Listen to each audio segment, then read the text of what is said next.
Good morning, and I want to extend a great appreciation to our citizens in Sullivan County and the Tri-Cities area for attending this press conference this morning. I want to thank our media partners for being here. I want to extend a very gracious appreciation to our mayors of the Tri-Cities who are with us today, and we will allow them to introduce themselves in just a few minutes and deliver a very important message to our citizens in the Tri-Cities. We also have ballot representatives, Mr. Levine, with us, who will be given an opportunity to speak. And I really want to extend appreciation to our colleagues at Washington County Regional Health Department for attending here today.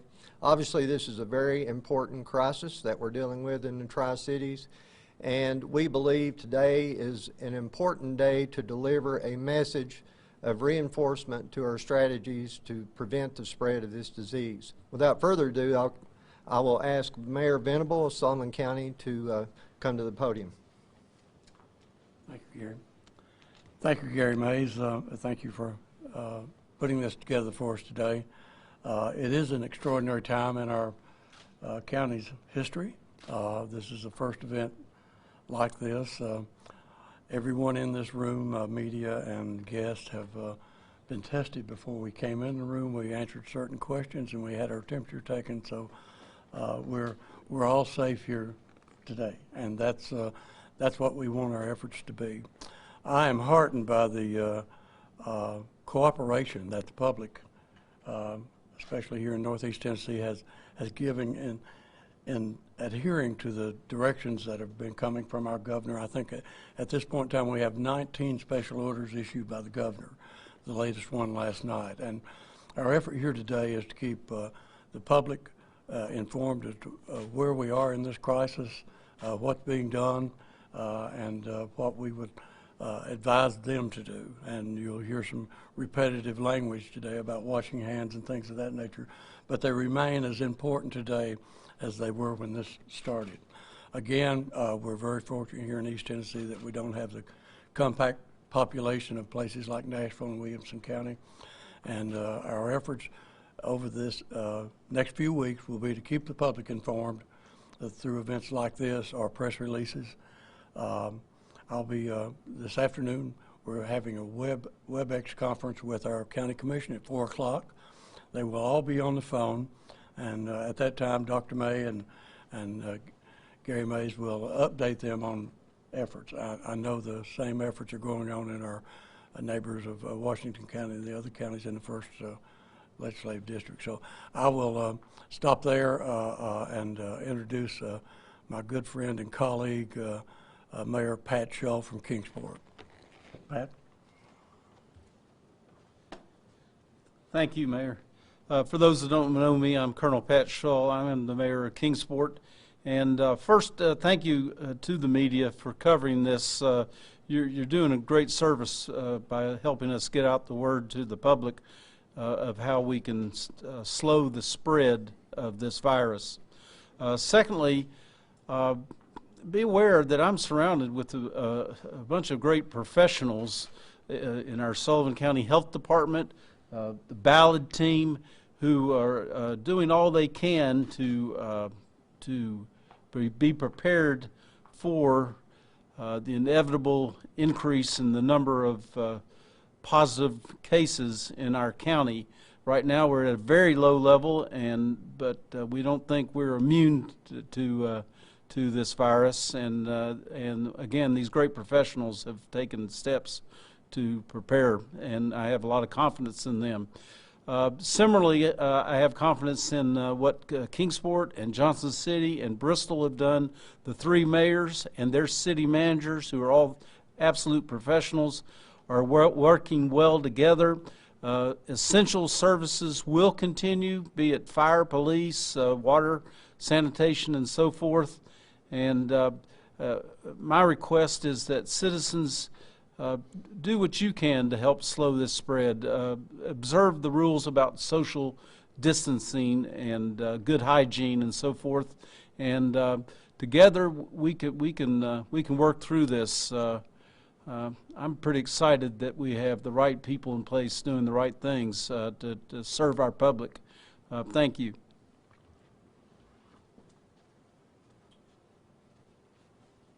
At this time, we'll open up the Polycon for Mayor Fire Robin, City of Bristol.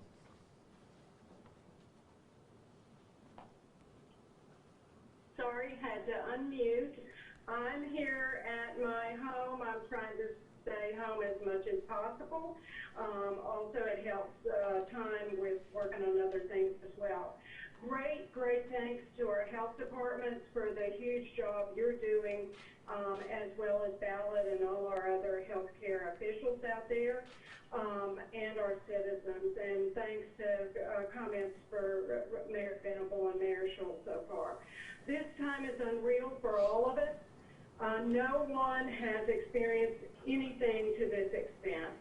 We're finding our way, and though the path is far from clear, we are doing our best to figure out the best way forward. And to do that, we need everyone's help to continue. When we're anxious and fearful, remember Mr. Rogers' advice. Look for the helpers. You will always find people who are helping. We have many who are working hard. Our healthcare workers, the nurses, doctors, caregivers, public safety workers, police, fire, utility workers maintaining our services, truck drivers, delivery drivers, grocery store workers, child care providers, food bank workers, and more folks who are doing everything they can. Some of us are serving in those roles. Some of us may volunteer to help. Overall, the majority of us can help the helpers by taking seriously the social distancing advice we've been given, and by staying home as much as your needs allow you to do. There's popular on Facebook is the saying, act like you are already infected. And if we act that way, we can slow things down, slow the spread, stop the spread. Today, there at the health department, social distancing with space between those who are present. And then we have two of us who are able to participate from our homes. Many of us are conducting business from our homes. We ask that you all do the same. Stay at home as much as you can. Limit your places of contact. Leave 6 feet between you and others if you go out. Wash your hands often. Unless you absolutely need to go out, stay at home. Do this to protect our helpers. Limiting the infection is the only way to get through this and return to normal life as soon as possible.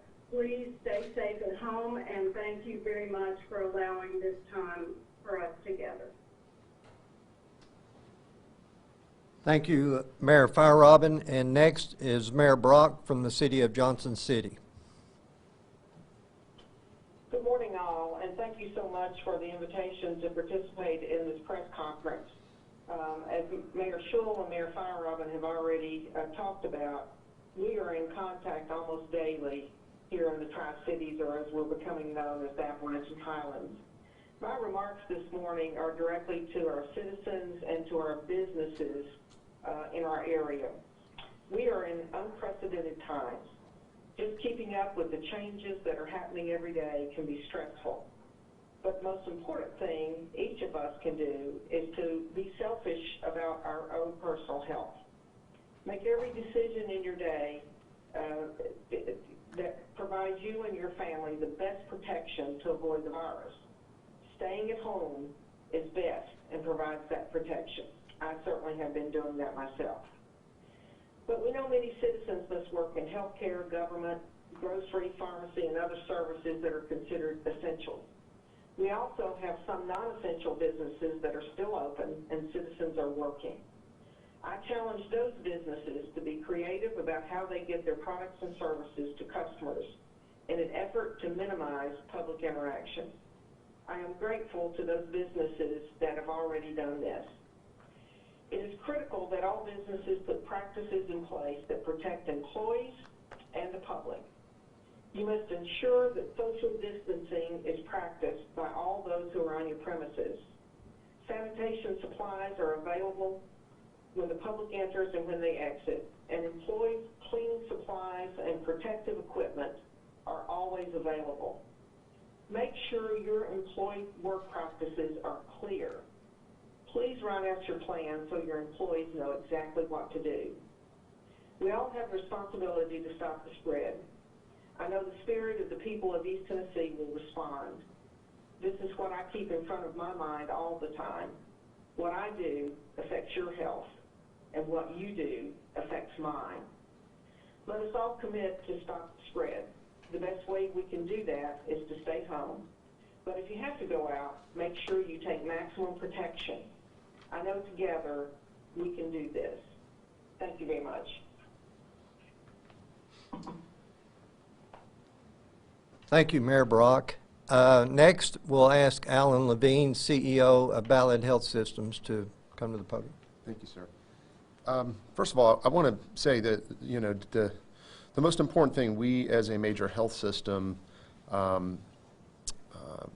need is steadiness and wisdom from our leaders. And mayors, I will tell you from the very beginning, as we began to see this threat coming back in January, we began engaging with our mayors and our elected leaders, and the steadiness and wisdom with which they've approached this is frankly something it's rare to see. And so we're very fortunate. I think we've all been very well served by the manner in which the mayors have engaged with the health system. I think hopefully they would say they feel that we've engaged with them to keep them informed.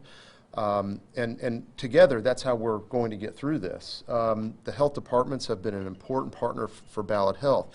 While we have mayors from the Tri-Cities here, it's important to recognize this virus does not know any boundaries. 40% of the patients that Ballad Health cares for are from Southwest Virginia, and we can't forget that. And so we're engaging there. Yesterday, we announced that we're standing up a hospital at Lonesome Pine to be able to help us so that we have a regional approach to serving people who need care when they need it. And we're grateful for the flexibility of the states as we've dealt with some of the special rules we have to deal with under our cooperative agreement in Virginia and COPA in Tennessee. Our message remains the same, and the mayors have underscored that now. We are at a tipping point where we're beginning to see, now that folks have come back from spring break, and people have traveled and come back, we've now started to see cases emerge. And initially, many of those cases, almost all those cases, were from people who had traveled and come back. And now we're at high risk of community-based spread. And that's why I think the mayors have decided to do what they did today and come together and really reinforce the message that we need to practice social distancing. We need to do all the things that our healthcare leaders are telling us we should do to help slow the spread. We have 170 plus ventilators at our disposal right now. We have 65 ICU beds available. We pray that those are not needed.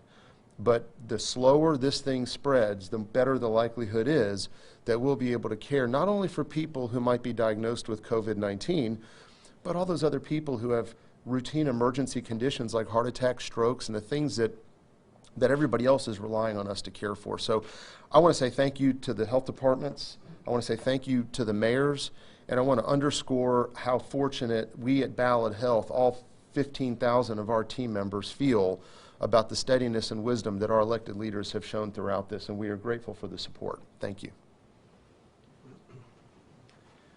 Next, I want to ask Dr. Stephen May and Kristen Minnick from Washington County Health Department to join me at the podium.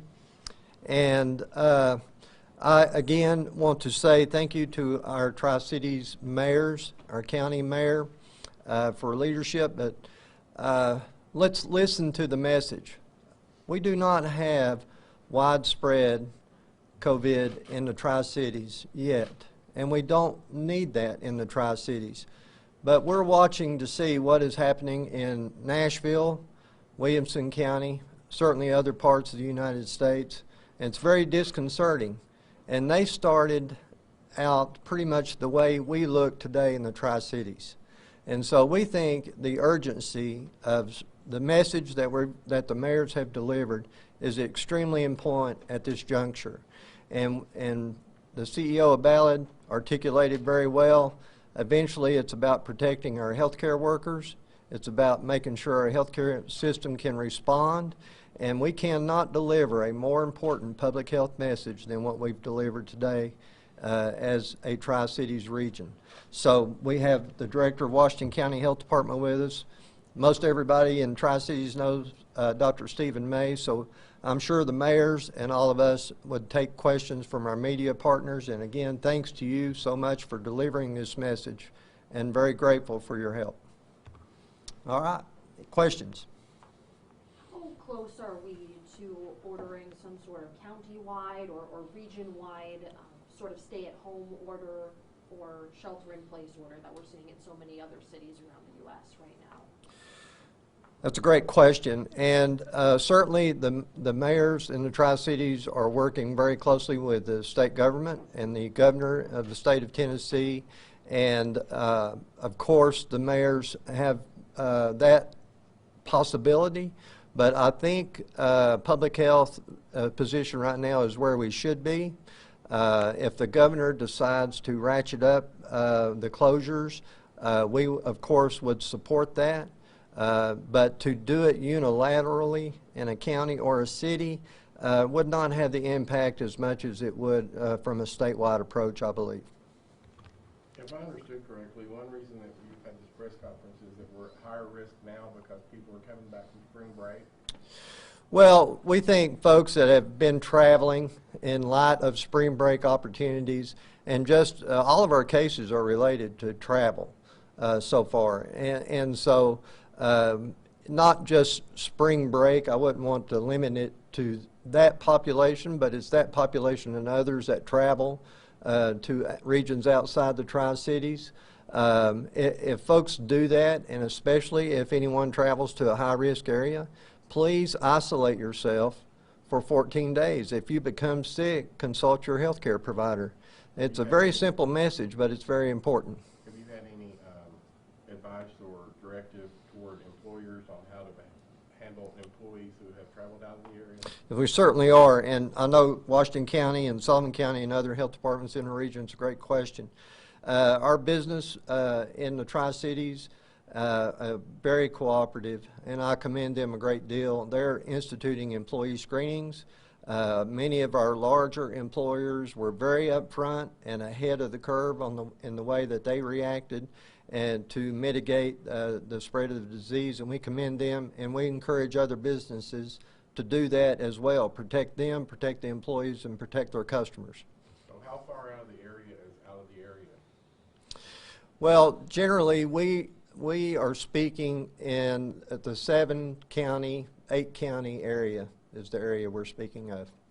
Can you address maybe some of the disparities between the state numbers and other reported cases that we're hearing? We heard of one at a business in Rogersville yesterday.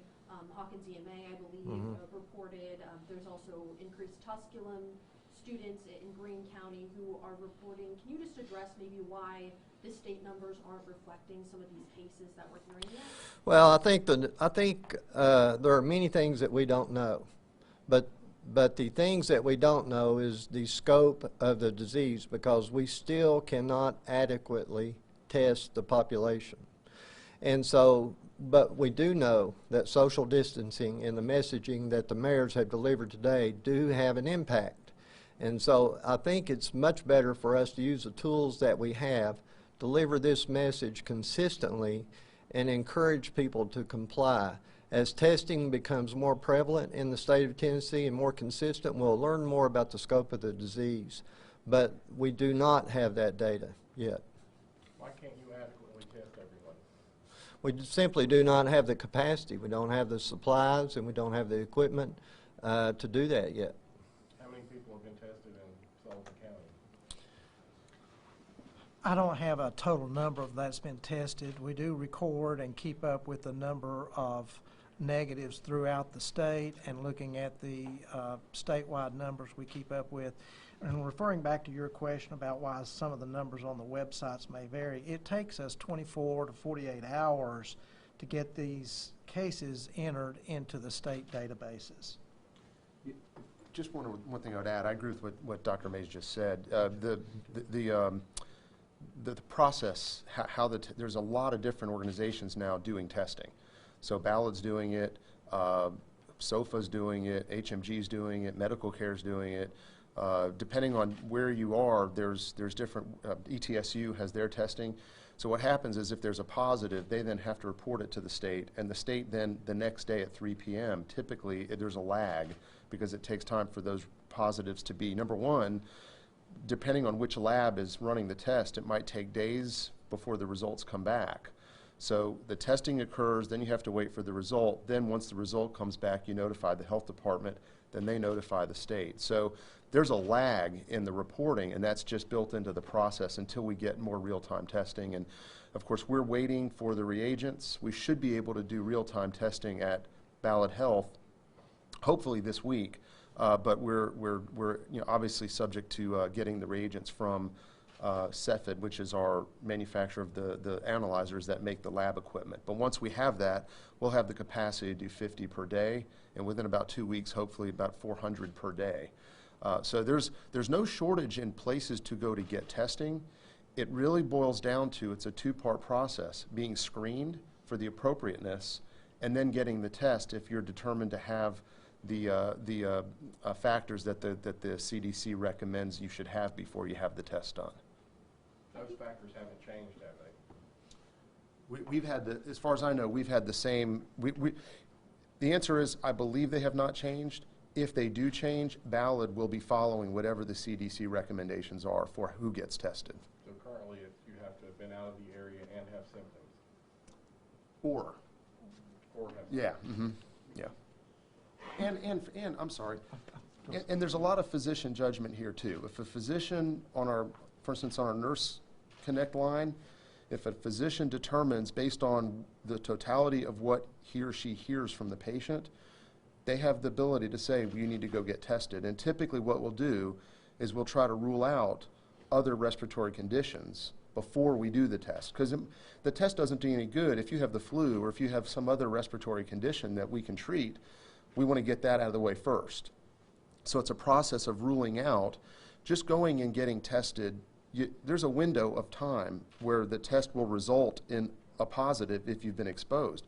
If you just run out and get tested and you're not in that window yet, you may have a false negative. So there's a right way to do this. So far, we have had over 9,000 calls just to the Ballad Health Hotline, and of the tests we've done, which is nearly 200, we've only had a handful of positives. So it seems like the process is working. And of course, the ones that we've tested positive, as far as I know, there's been only one that's been treated in the hospital. So I think it's working now, but to the point and why we're all here, we are at a tipping point where we can begin to see community spread. And this is the point where either we're going to be successful and contain it, or we're going to watch it accelerate. And we'd rather not see it accelerate. What kind of time frame are you looking at here for continuing this? I'm sorry, was that? To anyone, what time frame are we looking at nationally now? I think the president has said he'd like everything open by Easter. Go ahead, Gary. Well, I saw the press release last night at the national level, but our position at the local level is what we know and dealing with what we know. And what we know is social distancing and this closures, people washing their hands, folks doing the right thing if they're sick, stay at home, seek testing when it's appropriate, is the right measures. We do not want to look like other parts of the country. And we see, with limited information, we see what's happening to other regions. And the mayors and all of us in public health, we do not want that to happen here for our people. And so we're doing everything we can communicating this very urgent message. I know it sounds redundant, but it's a very important message. It's important enough that you have very busy people and our elected leaders together delivering this message. And I think a correct description used, we're at a tipping point. And I think it's very important. If at the national level, if the rules change and the guidance changes, that's something we'll deal with at that time. But up until that time, we can still have an impact on the spread of this disease. I want to ask our Washington County colleague to speak to that as well. Sure. Good morning. Something that I've asked my staff at the health department in Washington County, and I know our other county directors in the Northeast region have asked as well, is to think a little bit differently about how we do things right now. We're delivering services through the health department a little bit differently to protect both patients and our community members and our staff who are working, because they're vital to our operations right now. So what's vital to us as health professionals and public health workers is that people think a little bit differently about what they're doing in their normal day-to-day lives. Is it a little bit strange sometimes? Yes. Is it sometimes hard to think about not jumping in a car and going out and hanging out with your friends and seeing people? Yes, that's a little bit different right now, but these are different times. This is a virus that we don't know everything about yet. We don't exactly know how to treat it. We don't exactly know what long-term effects and those types of things are with it. So for right now, as we've come together as leaders in your community, please think a little bit differently and choose differently and choose a safer thing for you and your family to do right now. Have you gotten any reports of gatherings happening despite, these messages you guys are sending out about urging people to... So we are still continuing to hear reports of people who maybe are not following those social distancing recommendations. And for those groups of people, again, that's our ask, is to think a little bit differently and choose a different way of getting together and being with somebody. We have technology at our fingertips.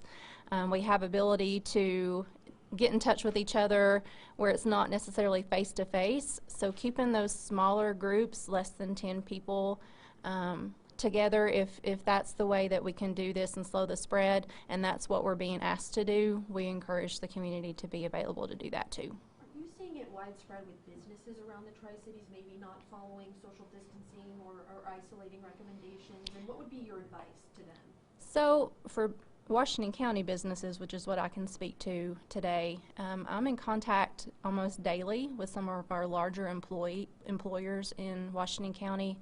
And those leaders are seeking guidance from us and have instituted several response plans in their own businesses. So they're screening employees' temperatures, just like we all were screened before we came in here today. If somebody is found to be ill, they're making arrangements for that person to either work from home or just to go home and be well before they come back.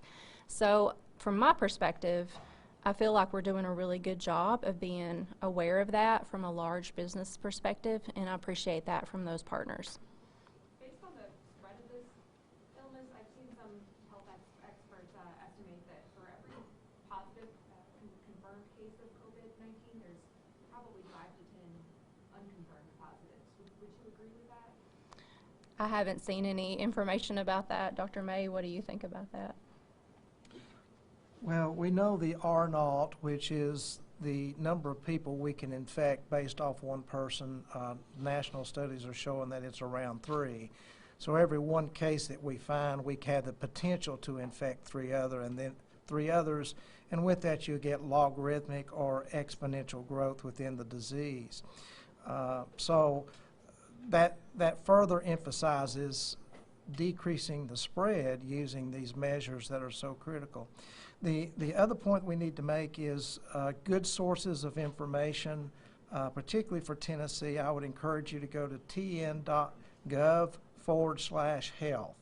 That's where you'll find the daily numbers being posted, but also you ask about triage and assessment guidelines. They are standardized and can be found there and is the basis by which we're doing our testing today. There's also great information on when you should isolate and what's the difference between isolation and quarantine. So we do have a great local state website that we can use. We do have a lot of information also on our Sullivan County website, www.sullivanhealth.org. If you do call here at the health department or in the Northeast Regional number, well, they have nurses that can answer your questions during the hours as listed. Mayor Shaw. Thank you, Gary. Mr. Osborne posed some really good questions relating to 1, travel, and 2, the restrictions imposed by government First, on the travel, the three biggest employers in Kingsport are Ballard, and Alan can speak for Ballard, and Eastman Chemical, and the city. The city, we've been restricting travel for our employees for over 2 weeks now. In regards to Eastman, I'm very proud of Eastman. You know, Eastman has a worldwide presence, and they've practically cut off all travel of their employees out of the area. I see them as a very good corporate citizen, and I really appreciate what they're doing. About restrictions, you're right. The president did pose some very interesting question about, you know, the cure versus the problem. But the beautiful thing is that the three mayors and the mayors of Washington County and Sullivan County and the health department, we meet regularly, we talk regularly. We're trying to adjust the restrictions to be in compliance with the governor, and also what fits our particular area. And if we see need to change, we'll get together and we'll decide that together. But and on another note, if citizens are concerned about how could I get some health care, or maybe I'm elderly and I can't make it to the grocery store, our United Way has been very helpful, and if you go to their website, they can provide all kinds of information in that regard. And our Chamber of Commerce has been very helpful. If you go to their website, they can help you figure out how to shop responsibly and help keep our local businesses employed as much as possible under these conditions. Finally, as an old soldier, I'd have to say the long pole in the tent is the preservation of our medical capability. We don't want to ever get to that situation where the number of infected patients outstrips the ability of Ballard and others to care for. And so that's why we're very mindful about the social distancing and the good hygiene and the other preventive practices. Thank you. Seeing any definite evidence of community spread anywhere in the region yet? That's for one of the medical guys. At this time, all of our cases have been tied to travel and returning back into the area, and thus our major goal is to keep people home, to keep them from going to areas where it is being community spread and bringing it back here. Is it too early? Is it too early to tell if the executive order is issued by both Tennessee and Virginia governor? Do you think that is it too early to tell if that has helped to curb the spread of the virus locally?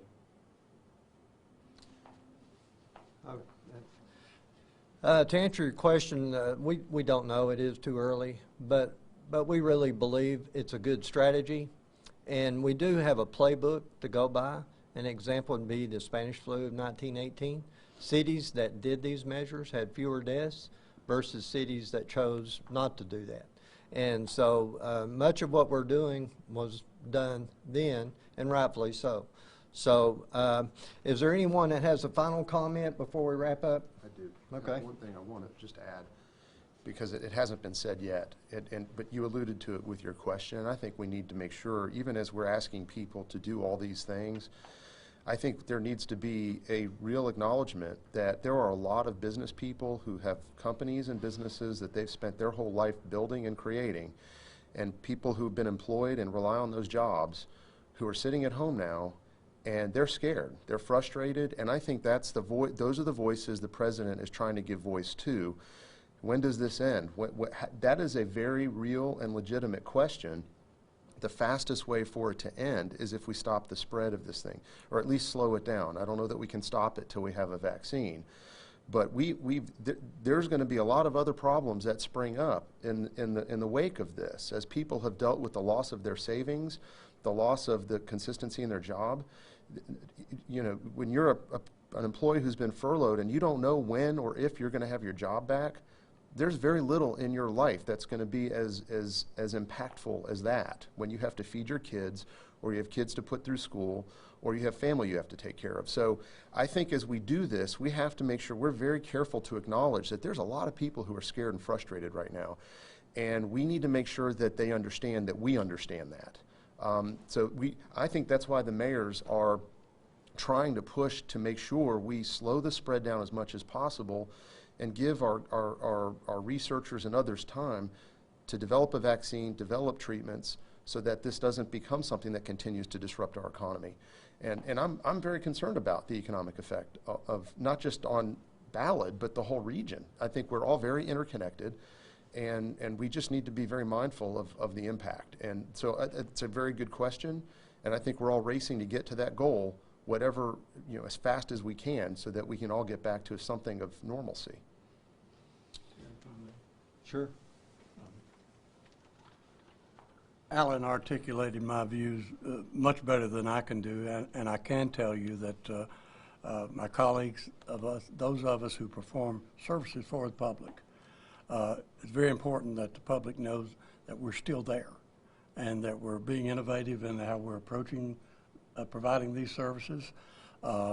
Today we will announce a new policy as we meet with our county commissioners about how we deliver those services. Courthouses are still open, people are still there working, but in addition to the health effects, the economic effect on our people, and the fact that we're exchanging people into the office every day, even though the public may not be there, we have 10 people working in an office. They're going home and meeting with their families and their friends, and the possibility of them infecting an office, and our ability to provide that service is one of the things most important in our mind. That's why we're innovating today to try to bring a different way to do things, and you'll see that throughout this this episode. We're being attacked now by a virus, but as Alan said, the economic effect, people still have bills to pay. People have jobs. We know that some people will need help. Those of us in government are trying our best to continue the services that are essential.